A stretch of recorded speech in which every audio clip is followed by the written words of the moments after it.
नमस्कार दोस्तों, स्वागत है आपका हमारे YouTube चैनल एग्जाम एडिक्शन पर। ऑल डियर फ्रेंड्स, आज के सेशन में हम डिस्कस करेंगे नीति आयोग से related top 40 most important questions. आज का सेशन बहुत ही इंटरेस्टिंग है फ्रेंड्स। आपने यदि नीति आयोग का जो सेपरेट वीडियो है जिसमें हमने नीति आयोग को बहुत अच्छे से एक्सप्लेन और डिस्क्राइब किया है उसको देखें, उसके बाद ही आप नीति आयोग से रिलेटेड MCQs को सॉल्व करें। दोस्तों, आज के सेशन में हमने प्रीवियस एग्जाम के क्वेश्चंस भी इंक्लूड किए हैं, तो चलिए बिना टाइम वेस्ट किए जानते हैं आज के सेशन के मोस्ट टॉप 40 MCQs। दोस्तों, आज के सेशन का फर्स्ट क्वेश्चन, नीति आयोग की स्थापना कब की गई थी? ऑप्शन है 27 जनवरी 2015, ऑप्शन बी 8 दिसंबर 2014, ऑप्शन सी 1 जनवरी 2015 और option D 16 August 2014।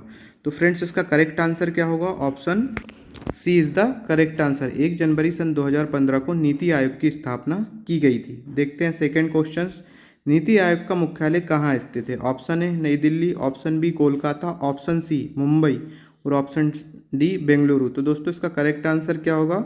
Option A is the correct answer. नई दिल्ली में स्थित है नीति आयोग का मुख्यालय। चलिए देखते हैं नेक्स्ट क्वेश्चन, नीति आयोग किसके अधिकार क्षेत्र में आता है? ऑप्शन ए राष्ट्रपति के, ऑप्शन बी राज्यपाल के, ऑप्शन सी भारत सरकार के और ऑप्शन डी राज्य सरकार के। तो दोस्तों, इसका करेक्ट आंसर क्या होगा? Option C is the correct answer. Bharat सरकार के अधिकार क्षेत्र में आता है कौन? नीति आयोग। देखते हैं नेक्स्ट क्वेश्चन, नीति आयोग के लिए कौन सा कथन सत्य है? ऑप्शन ए यह संवैधानिक निकाय है, ऑप्शन बी यह सांविधिक निकाय है, ऑप्शन सी कानूनी और विधिक निकाय है और ऑप्शन डी यह गैर संवैधानिक निकाय है। तो फ्रेंड्स, इसका करेक्ट आंसर क्या होगा? Option D is the correct answer. NITI आयोग एक गैर संवैधानिक निकाय है।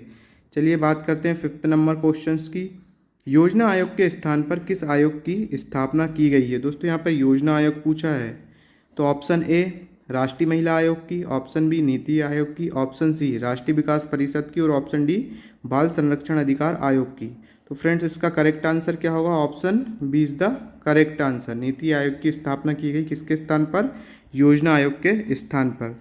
चलिए देखते हैं नेक्स्ट क्वेश्चन, नीति आयोग का अध्यक्ष कौन होता है? ऑप्शन ए प्रधानमंत्री, ऑप्शन बी राष्ट्रपति, ऑप्शन सी राज्यपाल और ऑप्शन डी गृह मंत्री। तो दोस्तों, इसका करेक्ट आंसर क्या होगा? Option A is the correct answer. Bharat का जो प्रधानमंत्री होता है वह नीति आयोग का अध्यक्ष होता है। देखते हैं नेक्स्ट क्वेश्चन, नीति आयोग किस मॉडल पर कार्य करता है? ऑप्शन ए केंद्रीकृत, ऑप्शन बी विकेंद्रीकृत, ऑप्शन सी ए और बी दोनों सही हैं और ऑप्शन डी दोनों गलत हैं।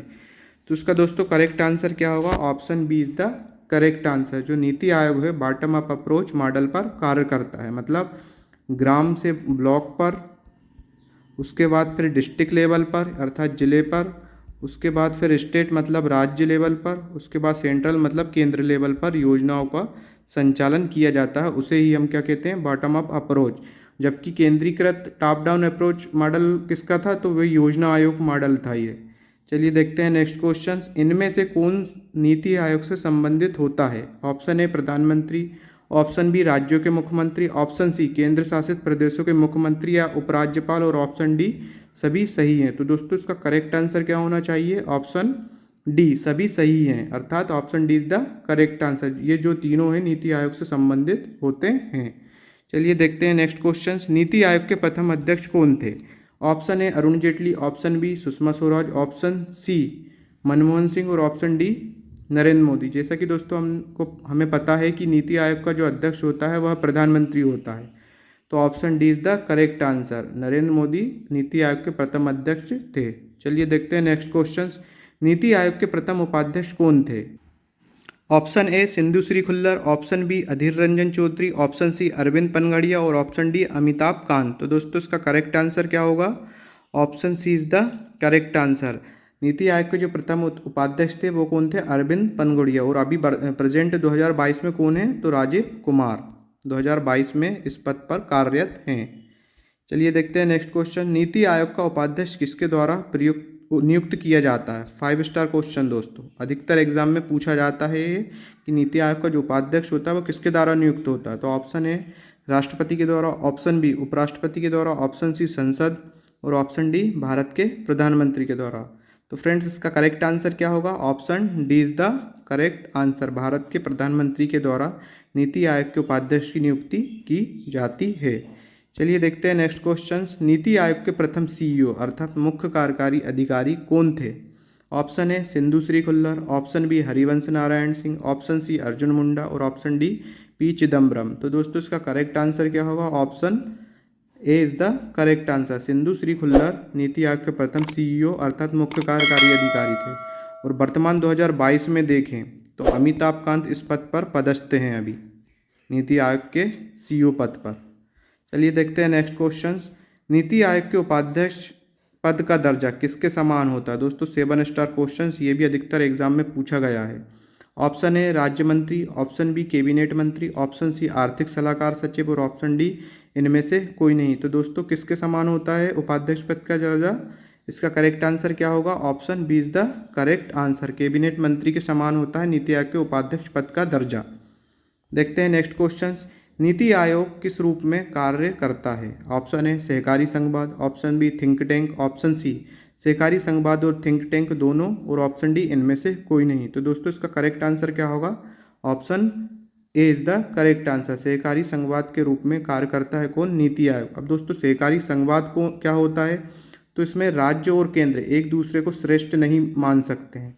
अर्थात कहने का ये मतलब है कि ना तो केंद्र अपने आप को सुपीरियर बताएगा और ना ही कोई राज्य अपने आप को सुपीरियर बताएगा। वह किसी भी समस्या का निराकरण एक दूसरे के सहयोग से ही करेंगे। यही सहकारी संघवाद कहलाता है। बात करते हैं नेक्स्ट क्वेश्चंस की। नीति आयोग का पदेन अध्यक्ष कौन होता है? ऑप्शन ए वित्त मंत्री, ऑप्शन बी उपराष्ट्रपति, ऑप्शन सी प्रधानमंत्री और ऑप्शन डी रक्षा मंत्री। तो दोस्तों इसका करेक्ट आंसर क्या होगा? Option C is the correct answer. जो प्रधानमंत्री होता है वह नीति आयोग का पदेन अध्यक्ष होता है। देखते हैं नेक्स्ट क्वेश्चंस। नीति आयोग के संचालन परिषद में कौन कौन सदस्य होते हैं? ऑप्शन ए राज्यों के मुख्यमंत्री, ऑप्शन बी केंद्र शासित प्रदेशों के उपराज्यपाल, ऑप्शन सी केंद्र शासित प्रदेशों के मुख्यमंत्री और ऑप्शन डी उपरोक्त सही।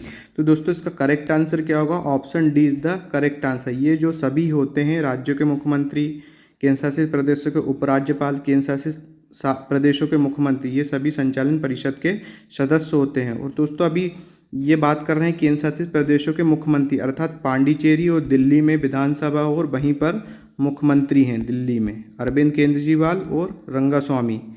वर्तमान 2022 में प्रेजेंट है, यहीं पर विधानसभा है। मात्र 2 ऐसे यूनियन टेरिटरीज हैं जहाँ पर विधानसभा है, एक तो पांडिचेरी और एक दिल्ली। और दोस्तों यदि केंद्र शासित प्रदेशों की बात करें तो टोटल अभी कितने हैं? 8 केंद्र शासित प्रदेश हैं। पहले इनकी संख्या कितनी थी? 7 थी, फिर कितनी हो गई थी? 9 थी। 31 अक्टूबर सन 2019 को जम्मू कश्मीर और लद्दाख को जोड़ दिया गया था। उसके बाद इनकी संख्या 9 हो गई थी। उसके बाद फिर दमन एवं दीव और दादर नगर हवेली का आपस में विलय कर दिए गए, जिससे उनकी संख्या 8 कर दी गई। अब वर्तमान में 8 हैं केंद्र शासित प्रदेश। चलिए बात करते हैं नेक्स्ट क्वेश्चंस की।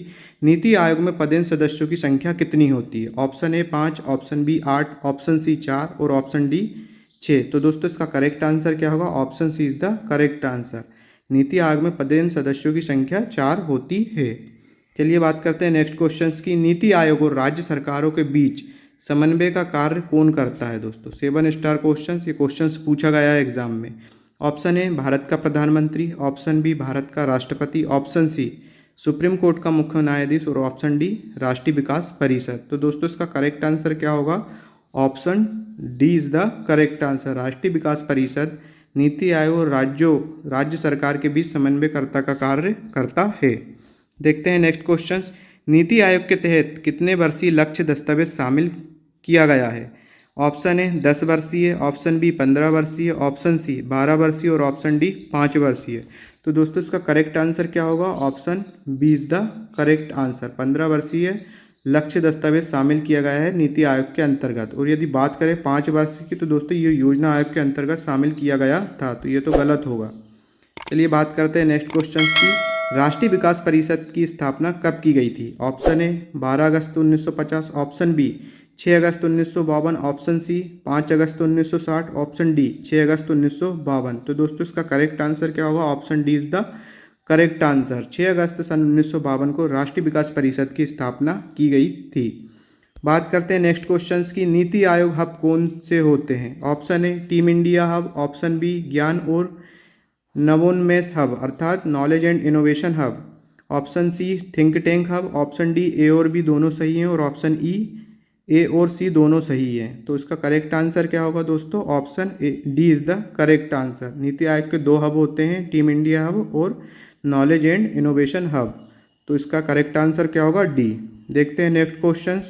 योजना आयोग की स्थापना कब की गई थी? ऑप्शन ए 15 अगस्त 1950, ऑप्शन बी 15 मार्च 1950, ऑप्शन सी 28 मार्च 1950 और ऑप्शन डी 18 अगस्त 1950। तो दोस्तों इसका करेक्ट आंसर क्या होगा?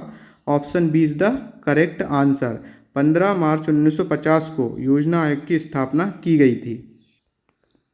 देखते हैं नेक्स्ट क्वेश्चन। वित्त आयोग एवं योजना आयोग के परस्पर विलय का प्रस्ताव किसने दिया था? दोस्तों ये क्वेश्चंस भी पूछा गया है, 7 स्टार।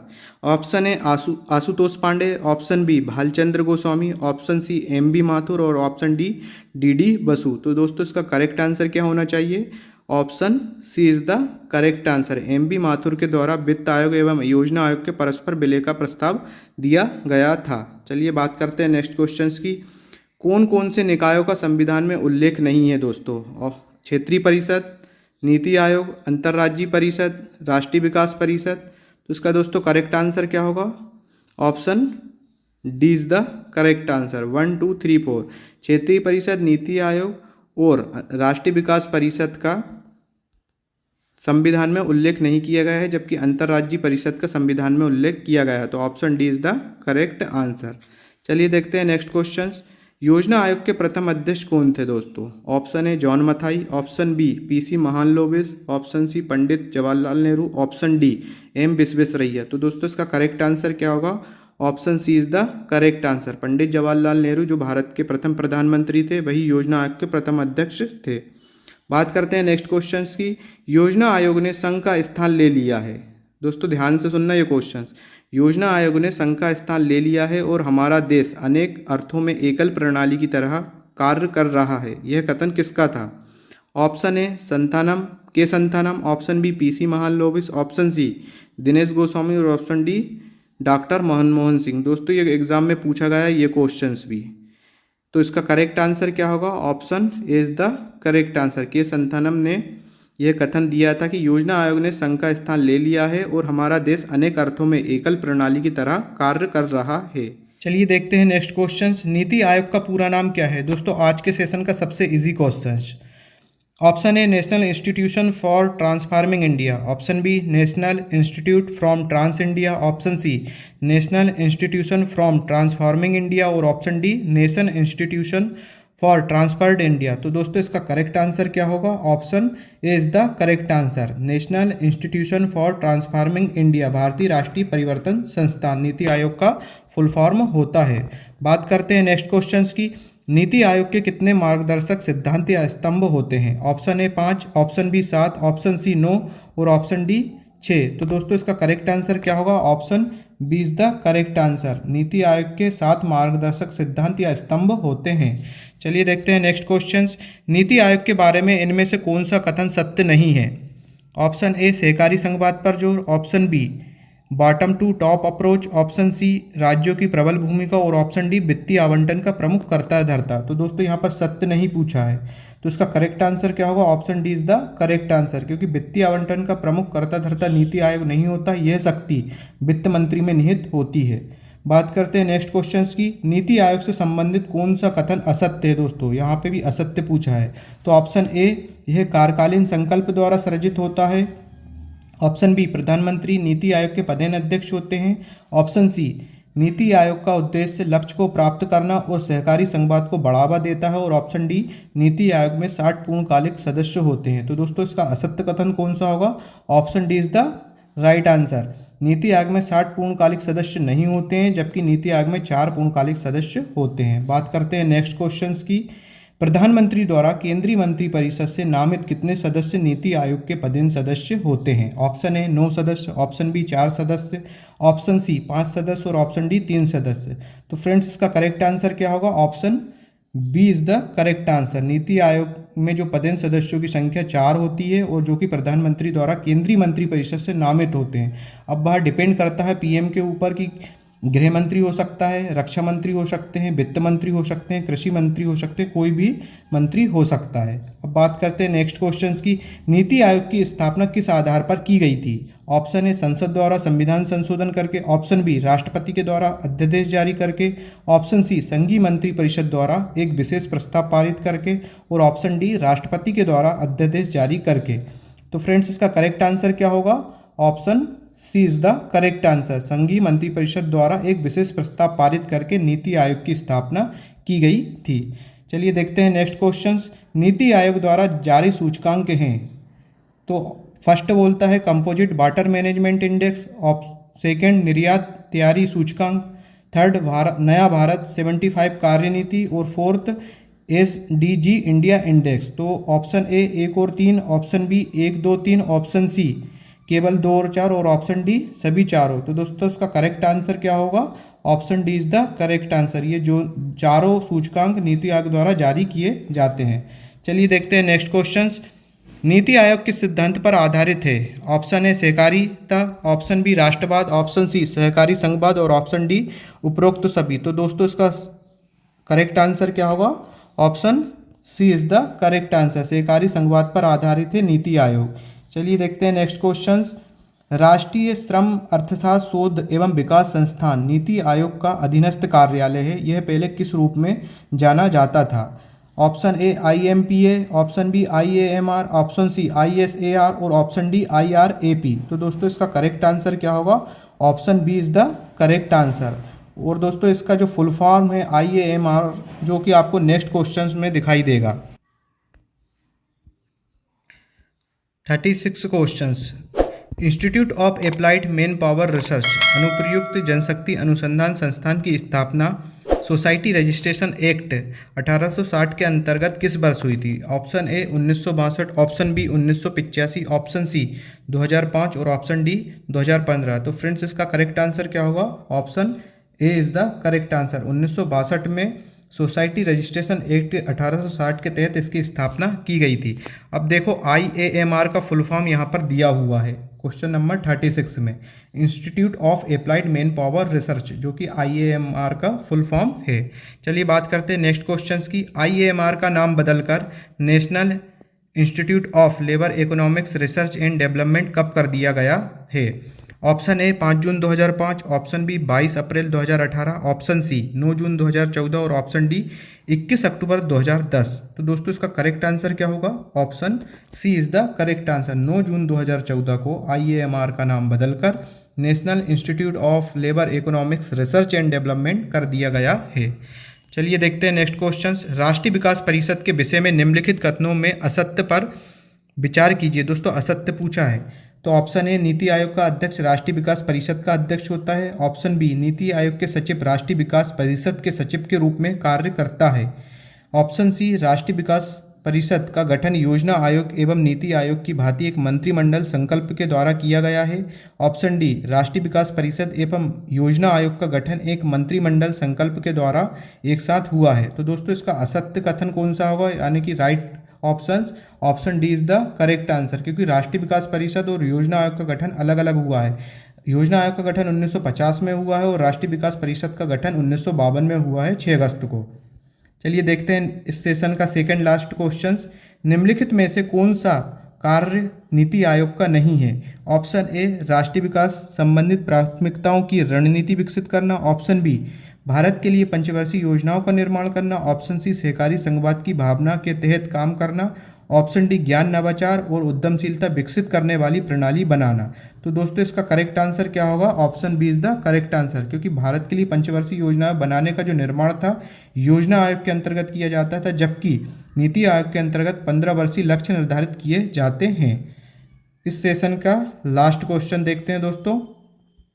नीति आयोग से संबंधित कथन पर विचार कीजिए। इसे नीतियां बनाने का अधिकार नहीं है, यह सदस्यों की विशेष व्यापकता पर बल देता है। इसे फंड अर्थात धन बांटने की शक्ति नहीं है, जो कि वित्त मंत्री में निहित है।